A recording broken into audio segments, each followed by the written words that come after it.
أعوذ بالله من الشيطان الرجيم. وقال الذين لا يرجون لقاءنا لولا أنزل علينا الملائكة أو نرى ربنا لقد استكبروا في أنفسهم وعتوا عتوا كبيرا. يوم يرون الملائكة لا بشرى يومئذ للمجرمين ويقولون حجرا محجورا. وقدمنا إلى ما عملوا من عمل فجعلناه هباء منثورا. أصحاب الجنة يومئذ خير مستقرا وأحسن مقيلا. ويوم تشقق السماء بالغمام ونزل الملائكة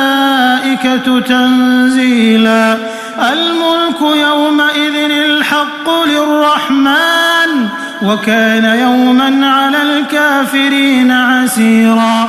ويوم يعض الظالم على يديه يقول يا ليتني اتخذت مع الرسول سبيلا. يا ويلتى ليتني لم أتخذ فلانا خليلا. لقد أضلني عن الذكر بعد إذ جاءني وكان الشيطان للإنسان خذولا. وقال الرسول يا رب إن قوم اتخذوا هذا القرآن مهجورا. وكذلك جعلنا لكل نبي عدوا من المجرمين وكفى بربك هاديا ونصيرا. وقال الذين كفروا لولا نزل عليه القرآن جملة واحدة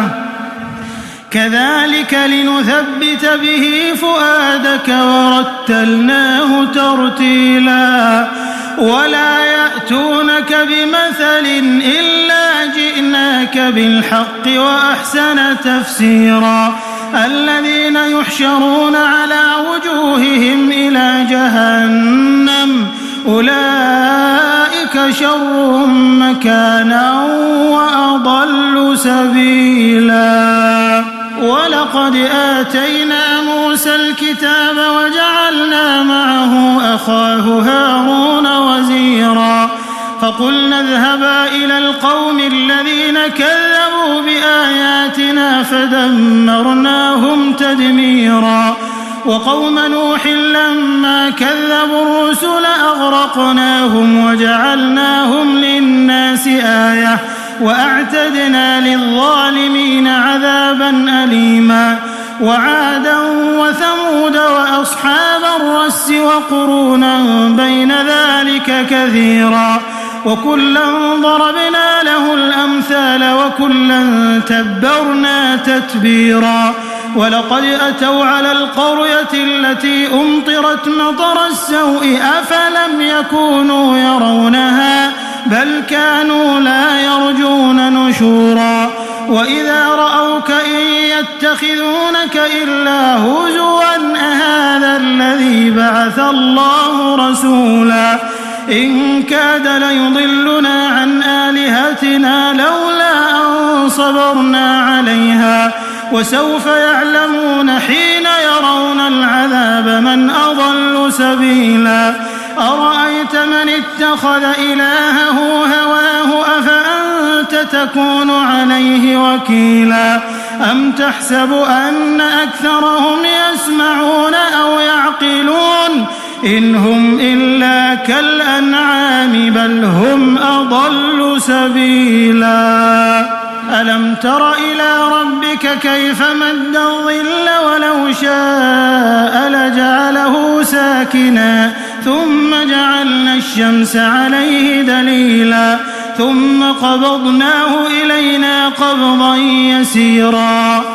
وهو الذي جعل لكم الليل لباسا والنوم سباتا وجعل النهار نشورا. وهو الذي أرسل الرياح بشرا بين يدي رحمته وأنزلنا من السماء ماء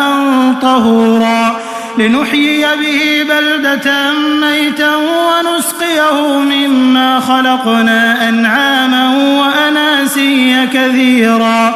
ولقد صرفناه بينهم ليذكروا فأبى أكثر الناس إلا كفورا ولو شئنا لبعثنا في كل قرية نذيرا فلا تطع الكافرين وجاهدهم به جهادا كبيرا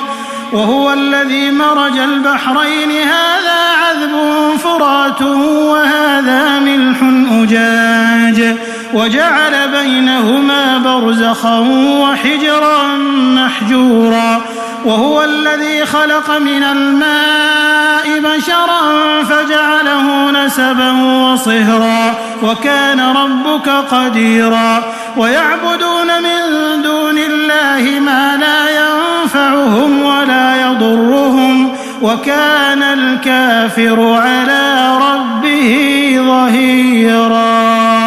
وما أرسلناك إلا مبشرا ونذيرا قل ما أسألكم عليه من أجر إلا من شاء أن يتخذ إلى ربه سبيلا وتوكل على الحي الذي لا يموت وسبح بحمده وكفى به بذنوب عباده خبيرا الذي خلق السماوات والأرض وما بينهما في 6 أيام ثم استوى على العرش الرحمن فاسأل به خبيرا وإذا قيل لهم اسجدوا للرحمن قالوا وما الرحمن أنسجد لما تأمرنا وزادهم نفورا تبارك الذي جعل في السماء بروجا وجعل فيها سراجا وقمرا منيرا وهو الذي جعل الليل والنهار خلفة لمن أراد أن يذكر أو أراد شكورا وعباد الرحمن الذين يمشون على الأرض هونا وإذا خاطبهم الجاهلون قالوا سلاما والذين يبيتون لربهم سجدا وقياما والذين يقولون ربنا اصرف عنا عذاب جهنم إن عذابها كان غراما إنها ساءت مستقرا ومقاما والذين إذا أنفقوا لم يسرفوا ولم يقتروا وكان بين ذلك قواما والذين لا يدعون مع الله إلها آخر ولا يقتلون النفس التي حرم الله إلا بالحق ولا يزنون ومن يفعل ذلك يلقى أثاما يضاعف له العذاب يوم القيامة ويخلد فيه مهانا إلا من تاب وآمن وعمل عملا صالحا فأولئك يبدل الله سيئاتهم حسنات وكان الله غفورا رحيما ومن تاب وعمل صالحا فإنه يتوب إلى الله متابا والذين لا يشهدون الزور وإذا مروا باللغو مروا كراما والذين إذا ذكروا بآيات ربهم لم يخروا عليها صما وعميانا والذين يقولون ربنا هب لنا من أزواجنا وذرياتنا قرة أعين وجعلنا للمتقين إماما أولئك يجزون الغرفة بما صبروا ويلقون فيها تحية وسلاما خالدين فيها حسنت مستقرا ومقاما قل ما يعبأ بكم ربي لولا دعاؤكم فقد كذبتم فسوف يكون لزاما. بسم الله الرحمن الرحيم طاسيم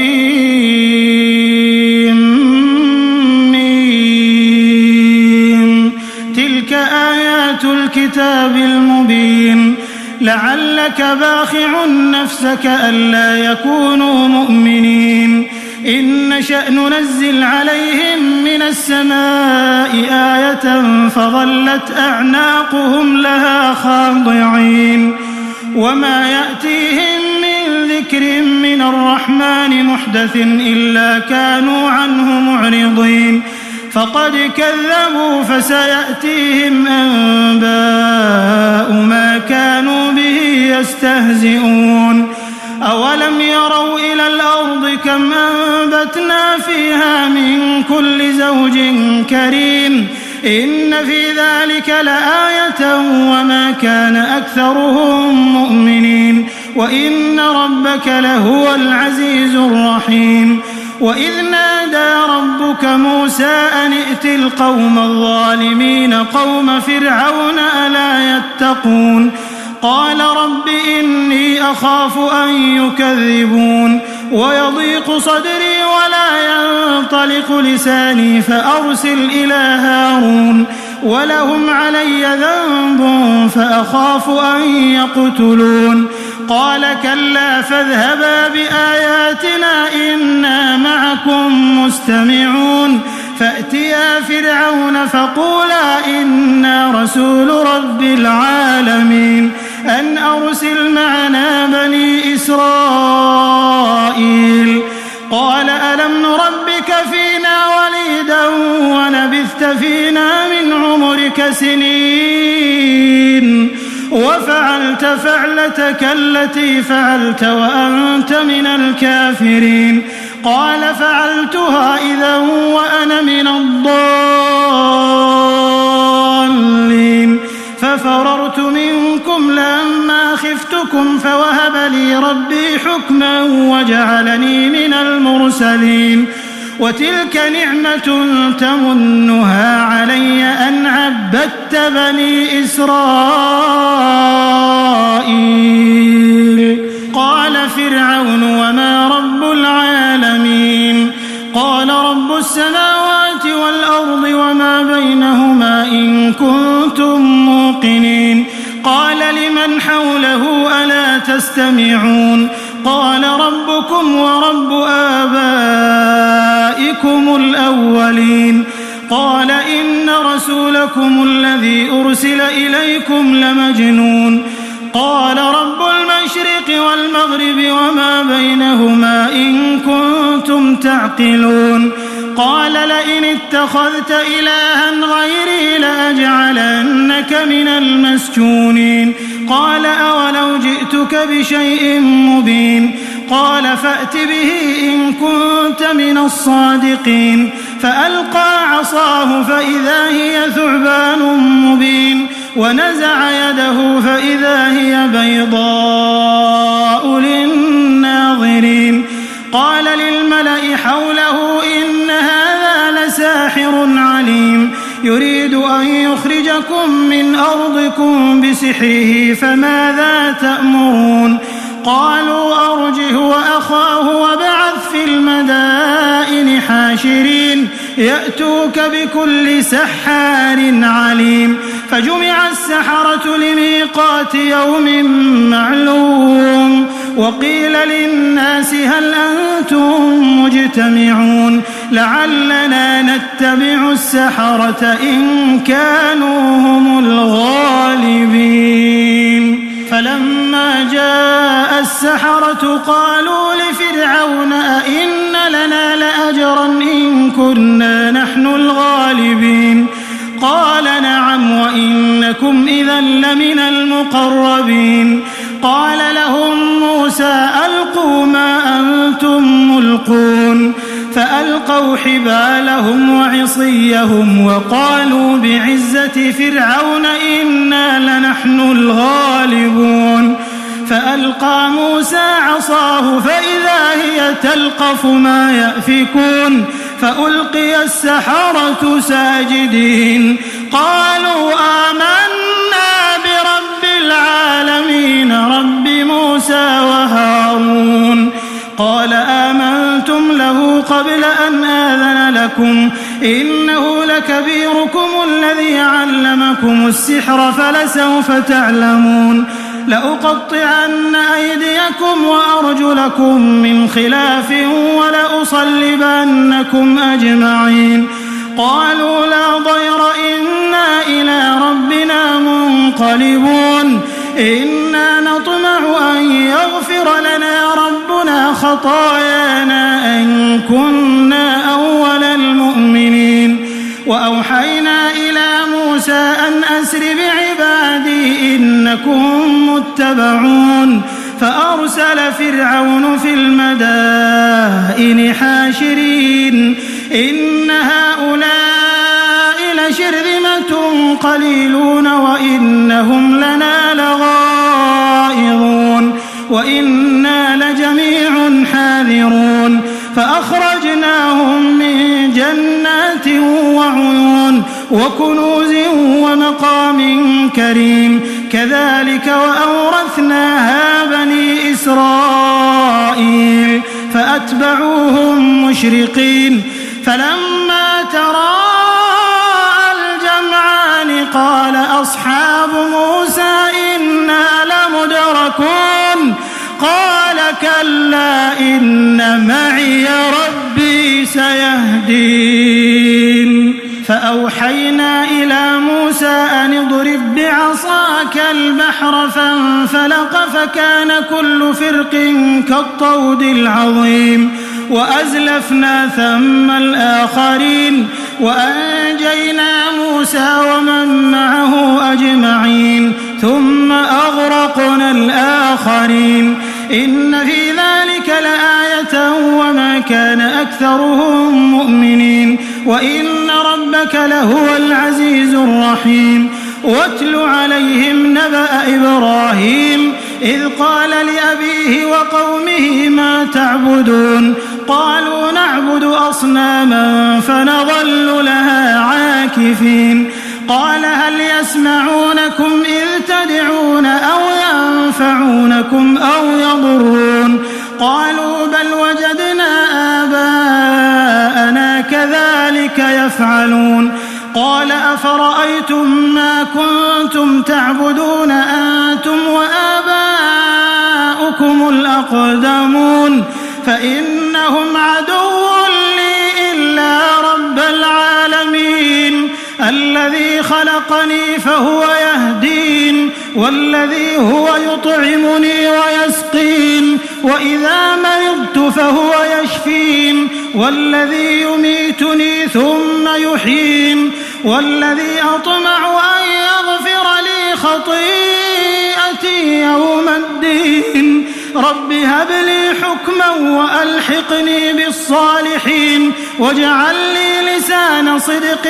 في الآخرين واجعلني من ورثة جنة النعيم واغفر لأبي إنه كان من الضالين ولا تخزني يوم يبعثون يوم لا ينفع مال ولا بنون إلا من أتى الله بقلب سليم وأزلفت الجنة للمتقين وبرزت الجحيم للغاوين وقيل لهم أين ما كنتم تعبدون من دون الله هل ينصرونكم أو ينتصرون فكبكبوا فيها هم والغاوون وجنود إبليس أجمعون قالوا وهم فيها يختصمون تالله إن كنا لفي ضلال مبين إذ نسويكم برب العالمين وما أضلنا إلا المجرمون فما لنا من شافعين ولا صديق حميم فلو أن لنا كرة فنكون من المؤمنين إن في ذلك لآية وما كان أكثرهم مؤمنين وإن ربك لهو العزيز الرحيم كذبت قوم نوح المرسلين إذ قال لهم أخوهم نوح ألا تتقون إني لكم رسول أمين فاتقوا الله وأطيعون وما أسألكم عليه من أجر إن أجري إلا على رب العالمين فاتقوا الله وأطيعون قالوا أنؤمن لك واتبعك الأرذلون قال وما علمي بما كانوا يعملون إن حسابهم إلا على ربي لو تشعرون وما أنا بطارد المؤمنين إن أنا إلا نذير مبين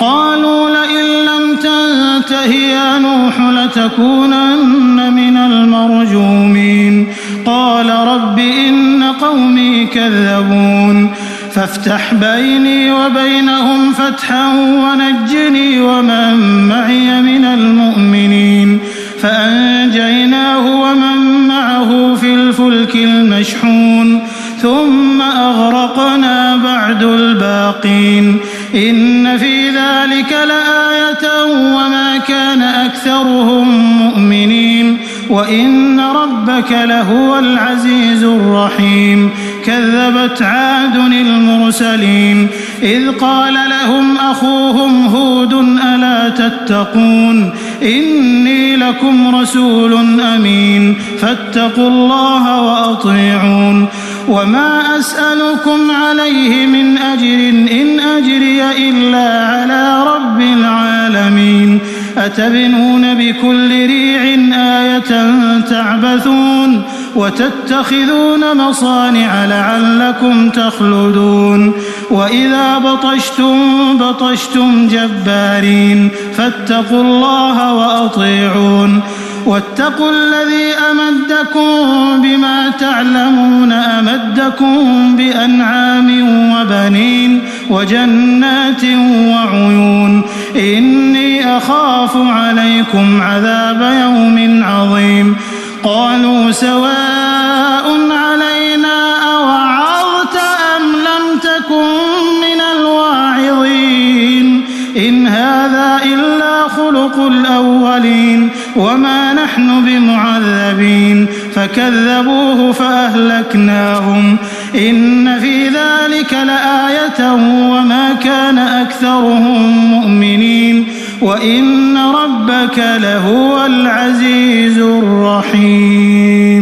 كذبت ثمود المرسلين إذ قال لهم أخوهم صالح ألا تتقون إني لكم رسول أمين فاتقوا الله وأطيعون وما أسألكم عليه من أجر إن أجري إلا على رب العالمين أتتركون فيما هاهنا آمنين في جنات وعيون وزروع ونخل طلعها هضيم وتنحتون من الجبال بيوتا فارهين فاتقوا الله وأطيعون ولا تطيعوا أمر المسرفين الذين يفسدون في الأرض ولا يصلحون قالوا إنما أنت من المسحرين ما أنت إلا بشر مثلنا فأت بآية إن كنت من الصادقين قال هذه ناقة لها شرب ولكم شرب يوم معلوم ولا تمسوها بسوء فيأخذكم عذاب يوم عظيم فعقروها فأصبحوا نادمين فأخذهم العذاب إن في ذلك لآية وما كان أكثرهم مؤمنين وإن ربك لهو العزيز الرحيم. كذبت قوم لوط المرسلين إذ قال لهم أخوهم لوط ألا تتقون إني لكم رسول أمين فاتقوا الله وأطيعون وما أسألكم عليه من أجر إن أجري إلا على رب العالمين أتأتون الذكران من العالمين وتذرون ما خلق لكم ربكم من أزواجكم بل أنتم قوم عادون قالوا لئن لم تنته يا لوط لتكونن من المخرجين قال إني لعملكم من القالين رب نجني وأهلي مما يعملون فنجيناه وأهله أجمعين إلا عجوزا في الغابرين ثم دمرنا الآخرين وأمطرنا عليهم مطرا فساء مطر المنذرين إن في ذلك لآية وما كان أكثرهم مؤمنين وإن ربك لهو العزيز الرحيم. كذب أصحاب الأيكة المرسلين إذ قال لهم شعيب ألا تتقون إني لكم رسول أمين فاتقوا الله وأطيعون وما أسألكم عليه من أجر إن أجري إلا على رب العالمين أوفوا الكيل ولا تكونوا من المخسرين وزنوا بالقسطاس المستقيم ولا تبخسوا الناس أشياءهم ولا تعثوا في الأرض مفسدين واتقوا الذي خلقكم والجبلة الأولين قالوا إنما أنت من المسحرين وما أنت إلا بشر مثلنا وإن نظنك لمن الكاذبين فأسقط علينا كسفا من السماء إن كنت من الصادقين قال ربي أعلم بما تعملون فكذبوه فأخذهم عذاب يوم الظلة إنه كان عذاب يوم عظيم إن في ذلك لآية وما كان أكثرهم مؤمنين وإن ربك لهو العزيز الرحيم. وإنه لتنزيل رب العالمين نزل به الروح الأمين على قلبك لتكون من المنذرين بلسان عربي مبين وإنه لفي زبر الأولين أولم يكن لهم آية أن يعلمه علماء بني إسرائيل ولو نزلناه على بعض الأعجمين فقرأه عليهم ما كانوا به مؤمنين كذلك سلكناه في قلوب المجرمين لا يؤمنون به حتى يروا العذاب الأليم فيأتيهم بغتة وهم لا يشعرون فيقولوا هل نحن منظرون أفبعذابنا يستعجلون أفرأيت إن متعناهم سنين ثم جاءهم ما كانوا يوعدون ما أغنى عنهم ما كانوا يمتعون وما أهلكنا من قرية إلا لها منذرون ذكرى وما كنا ظالمين وما تنزلت به الشياطين وما ينبغي لهم وما يستطيعون إنهم عن السمع لمعزولون فلا تدع مع الله إلها آخر فتكون من المعذبين وأنذر عشيرتك الأقربين واخفض جناحك لمن اتبعك من المؤمنين فإن عصوك فقل إني بريء مما تعملون وتوكل على العزيز الرحيم الذي يراك حين تقوم وتقلبك في الساجدين إنه هو السميع العليم هل أنبئكم على من تنزل الشياطين تنزل على كل أفاك أثيم يلقون السمع وأكثرهم كاذبون والشعراء يتبعهم الغاوون ألم تر أنهم في كل واد يهيمون وأنهم يقولون ما لا يفعلون إلا الذين آمنوا وعملوا الصالحات وذكروا الله كثيرا وانتصروا من بعد ما ظلموا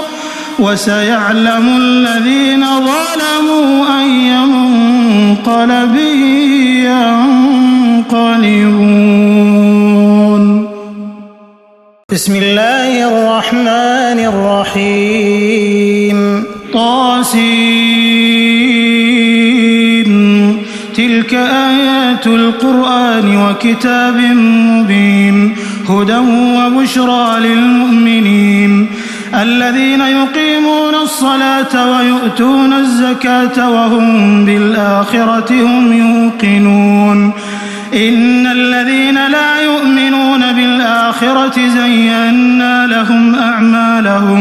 زينا لهم أعمالهم فهم يعمهون أولئك الذين لهم سوء العذاب وهم في الآخرة هم الأخسرون وإنك لتلقى القرآن من لدن حكيم عليم إذ قال موسى لأهله إني آنست نارا سآتيكم منها بخبر أو آتيكم بشهاب قبس لعلكم تصطلون فلما جاءها نودي أن بورك من في النار ومن حولها وسبحان الله رب العالمين يا موسى إنه أنا الله العزيز الحكيم وألق عصاك فلما رآها تهتز كأنها جان ولا مدبرا ولم يعقب يا موسى لا تخف إني لا يخاف لدي المرسلون إلا من ظلم ثم بدل حسنا بعد سوء فإني غفور رحيم وأدخل يدك في جيبك تخرج بيضاء من غير سوء في تسع آيات إلى فرعون وقومه إنهم كانوا قوما فاسقين فلما جاءتهم آياتنا مبصرة قالوا هذا سحر مبين وجحدوا بها واستيقنتها أنفسهم ظلما وعلوا فانظر كيف كان عاقبة المفسدين ولقد آتينا داود وسليمان علما وقال الحمد لله الذي فضلنا على كثير من عباده المؤمنين وورث سليمان داود وقال يا أيها الناس علمنا منطق الطير وأوتينا من كل شيء إن هذا لهو الفضل المبين وحشر لسليمان جنوده من الجن والإنس والطير فهم يوزعون حتى إذا أتوا على واد النمل قالت نملة يا أيها النمل ادخلوا مساكنكم لا يحطمنكم سليمان وجنوده وهم لا يشعرون فتبسم ضاحكا من قولها وقال رب أوزعني أن أشكر نعمتك التي أنعمت علي وعلى والدي وأن أعمل صالحا ترضاه وأدخلني برحمتك في عبادك الصالحين وتفقد الطير فقال ما لي لا أرى الهدهد أم كان من الغائبين لأعذبنه عذابا شديدا أو لأذبحنه أو ليأتيني بسلطان مبين فمكث غير بعيد فقال أحطت بما لم تحط به وجئتك من سبأ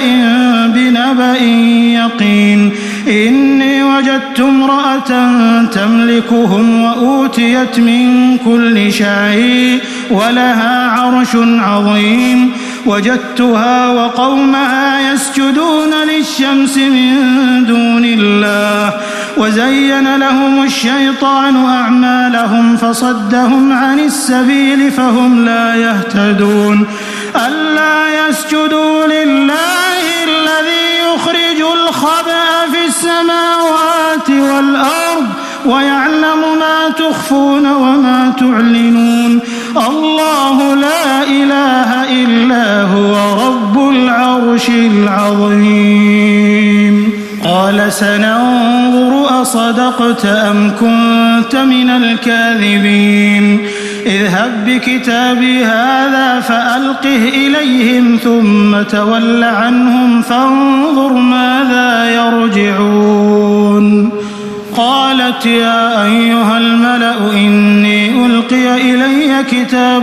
كريم إنه من سليمان وإنه بسم الله الرحمن الرحيم ألا تعلوا علي وأتوني مسلمين قالت يا أيها الملأ أفتوني في أمري ما كنت قاطعة أمرا حتى تشهدون قالوا نحن أولو قوة وأولو بأس شديد والأمر إليك فانظري ماذا تأمرين قالت إن الملوك إذا دخلوا قرية أفسدوها وجعلوا أعزة أهلها أذلة وكذلك يفعلون وإني مرسلة إليهم بهدية فناظرة بما يرجع المرسلون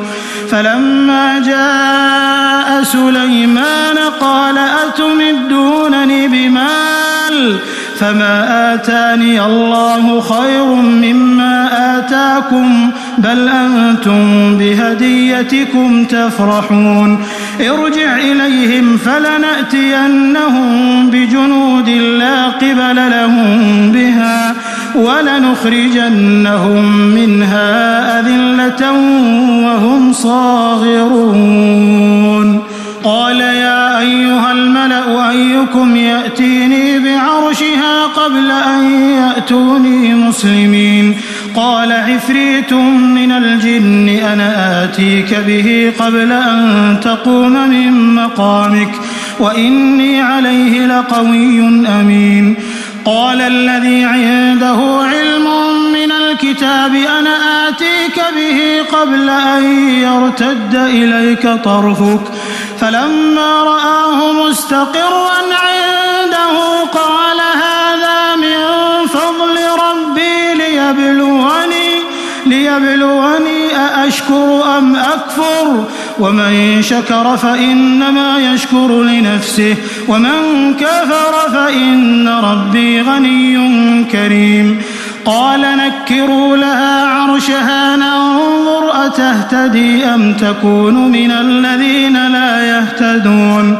فلما جاءت قيل أهكذا عرشك قالت كأنه هو وأوتينا العلم من قبلها وكنا مسلمين وصدها ما كانت تعبد من دون الله إنها كانت من قوم كافرين قيل لها ادخل الصرح فلما رأته حسبته لجة وكشفت عن ساقيها قال إنه صرح ممرد من قوارير